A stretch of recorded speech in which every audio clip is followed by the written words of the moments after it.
નમસ્કાર, મારું નામ કચટિયા પિસા. હું ધોરણ 8માં અભ્યાસ કરી રહી છું. મારી શાળાનું નામ શ્રી કન્યા શાળા શક્તિનગર છે. આજનો મારો વિષય છે ગુરુ પૂર્ણિમા. ગુરુ બ્રહ્મા ગુરુ વિષ્ણુ ગુરુદેવો મહેશ્વરા ગુરુ સાક્ષાત પરબ્રહ્મ તસ્મૈ શ્રી ગુરુવે નમઃ. જીવન એ નાનકડી કડી છે જેને ભગવાન પોતે વણી લે છે. આ કડીને મા બાપ એક સુંદર પુષ્પ બનાવે છે. આ પુષ્પમાં શિક્ષકો ઉર્જા, ક્રાંતિ અને આત્મવિશ્વાસ ભેળવે છે, જેથી નાનું પુષ્પ સુંદર બની આખા જીવનમાં સાચો માર્ગ બતાવી જીવનને પ્રકાશિત કરે.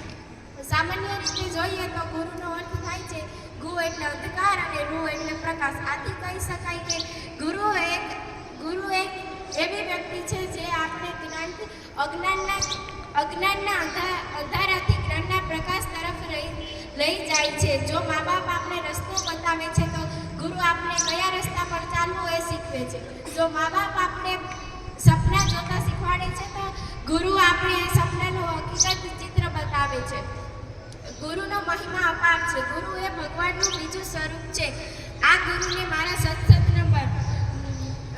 આજે આપણે આટલા મોટા થયા, વાંચતા લખતા શીખ્યા, કઈ જગ્યાએ જવું કઈ જગ્યાએ ન જવું એની કાળજી લેતા થયા, પણ આ બધીનું ક્રેડિટ કોને જાય? જે ડેબિટ કાર્ડની જેમ કરે છે એ જ ગુરુ છે. અંતે હું મારી વાણીને વિરામ આપતા એટલું જ કહીશ કે ગુરુ કે બિના કોઈ જ્ઞાન નહીં और ज्ञान के बिना कोई महान नहीं.